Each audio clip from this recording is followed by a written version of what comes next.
एक हमारे साथ कार्यकर्ता है, उनको तरुण शर्मा जाके धमका के आया है घर पे, उसके बीवी को धमका के आया है। क्या इस तरह से इलेक्शन लड़ा जाता है? तो पुलिस उनके एक्शन ले रही, क्या पुलिस उनके इशारे काम करेंगे? बिल्कुल उनके इशारे पे काम कर रही है। हमको यहाँ न्याय नहीं मिल रहा है, हमको इस तरह से यहाँ बैठना पड़ता है। वॉलवर के व्हिडिओ त्यावर कशाला नाही केला, ज्यांनी बनवलं त्यावर कशाला नाही केला।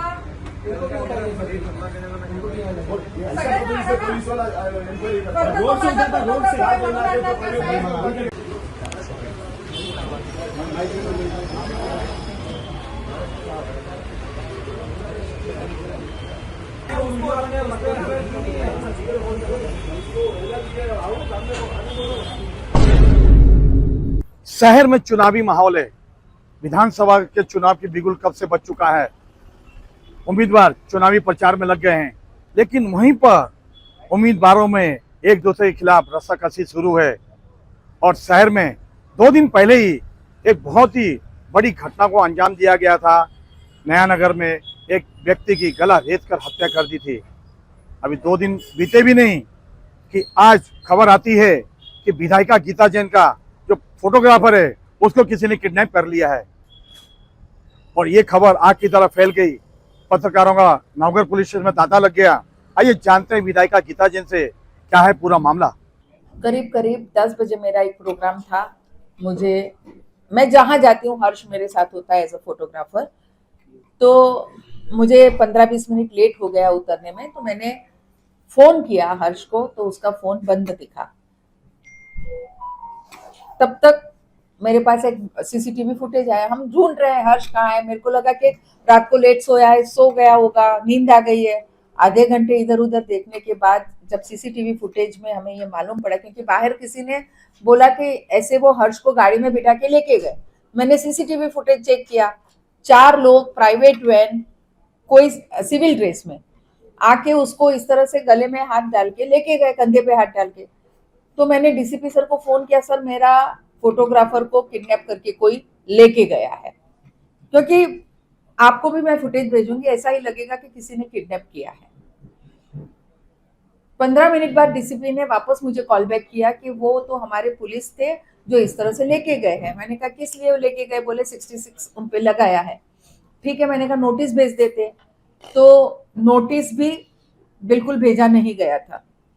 और वहां जाके उससे कोई 2-3 पेपर पे जबरदस्ती साइन ली गई, कौन से पेपर पे ली गई उसे भी नहीं पता है। और वो गुजराती जैन लड़का है, तो उसको मराठी बहुत ज्यादा समझ में नहीं आता है। तो उससे कोई 2-3 पेपर पे साइन ली गई, यानी कि इसका साफ मतलब है कि पहले उठाया और फिर नोटिस हाथ में पकड़ाई गई होगी। अब ये कौन सा लॉ है? ये गुंडागर्दी, वर्दी की गुंडागर्दी है। इस तरह से अगर इलेक्शन लड़ना है तो मैं मेहता जी से पूछना चाहती हूँ, अगर इतने ही डरे हैं, आप मंत्री को ला रहे हैं, आप सीएम को ला रहे हैं, योगी जी आ रहे हैं आपके लिए, स्मृति जी आई है आपके लिए, पीयूष जी आ रहे हैं आपके लिए, मैं तो अकेले ही इन सबसे लड़ रही हूँ।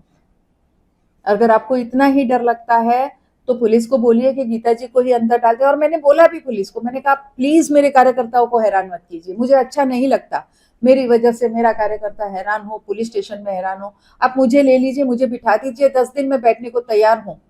आसानी से जीत जाएंगे, क्योंकि मैं प्रचार करने बाहर जा नहीं पाऊंगी।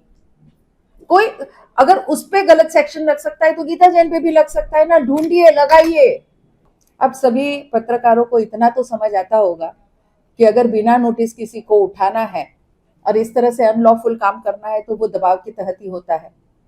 और मैं पुलिस को भी कहना चाहूंगी, आप वर्दी पहन के बैठे हो, ऐसा न करो कि जनता का विश्वास ही पुलिस प्रशासन से उठ जाए, कि जनता को ये लगने लगे कि भले ही मोदी जी ने हमारी न्याय की देवी की आंखों से पट्टी हटाई है, यहाँ तक शायद वो खबर पहुंची नहीं है। यहाँ तो पुलिस वैसे ही पट्टी लगा के ही काम कर रही है। मैंने वही पूछा उनको, तो बोले कोई वीडियो उसने वायरल किया है, उसके लिए उसको हम लेके आए हैं।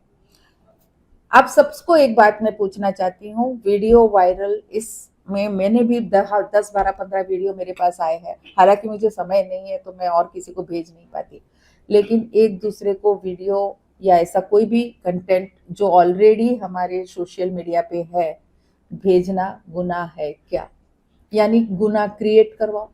मजे की बात, किसी ने जिसने ये वीडियो बनाया उस पे एफआईआर नहीं है। यानी ये कौन सा न्याय है कि अगर किसी के पास कुछ आया, बच्चा है, उसको नहीं मालूम क्या फॉरवर्ड करना है क्या नहीं। कोई बात नहीं, अगर वो भी आपको लगता है कि लॉ में नहीं बैठता है, पर आप तो लॉफुल काम कीजिए। आपको वर्दी इसलिए दी गई है कि आप लॉफुल काम करें। इस तरह से बच्चों को हैरान और थरथरे उनको फोन पे धमकी देता है। एक वो तरुण शर्मा, वो हमारे साथ एक गिरीश जी करके है, उनके घर पे जाके उनकी बीवी को बोलता है कि मेहता जी तो कल जीत जाएंगे, आप अपने पति को समझाओ उनका क्या होगा। पूछना मैं चाहती हूँ अभी तक तो सिर्फ टिकट मिली है, टिकट मिली है तो उसमें ये गुंडागर्दी हमारा शहर देख रहा है। अगर गलती से, दादागिरी से मेहता जी चुन के आ गए तो शहर वालों, आप ये सोचो कि आप किस ओर जा रहे हैं, किस गुंडागर्दी को सहन करने जा रहे हैं। एक यूपी का बच्चा छठ के दिन पीटता है, एक मेरा जैन बच्चा, वो आज यहाँ इस तरह से पुलिस के द्वारा सताया जाता है। महिला हूं मैं, और उन्होंने तो गए इलेक्शन में भी मुझे सताने में बाकी नहीं रखा था। आज भी आप बाहर जाएंगे तो कोई ना कोई उनके भेजे हुए गुंडे मेरी ऑफिस के बाहर आते जाते चक्कर लगाते ही रहते हैं। पुलिस से उम्मीद क्या रखनी है? पुलिस की तो ड्यूटी है, पुलिस की ड्यूटी है कि आपको काम करना है, निष्पक्ष रह के काम करना है, कानून के साइड, जो सच्चा है कानूनन उसके साथ रहना है। आप खुद कानून तोड़ोगे तो ये शहर किसके भरोसे यहाँ बैठा है? दर्शकों, राजनीति किस ओर जा रही है? एक दूसरे पे आरोप प्रत्यारोप तो समझे, लेकिन जिस तरीके से इस पूरे मामले में गीता जैन ने प्रकाश डाला है, तो कहीं ना कहीं पुलिस विभाग को कटघरे में खड़ा कर दिया है। आखिर में पुलिस विभाग ने इस व्यक्ति को नोटिस क्यों नहीं जारी किया? और नोटिस जारी करना चाहिए था, उसके बाद तहकीकात के लिए बुलाते, क्योंकि कोई बड़ा संगीन अपराध नहीं था जिसके लिए उसे अचानक उठाना पड़े और गाड़ी में बिठा कर ले जाना पड़े। लेकिन जिस तरीके से शहर में राजनीति चल रही है, देशपूर्ण राजनीति चल रही है, तो पुलिस को चाहिए कि निष्पक्ष भूमिका निभाए, नहीं तो यूं ही पुलिस पे दाग लगता रहेगा और जनता भी किसके सहारे रहेंगी, क्योंकि जब पुलिस पे दाग लगेगा तो जनता किस पे भरोसा करेंगी। कैमरामैन प्रभात मीना के साथ शशि शर्मा।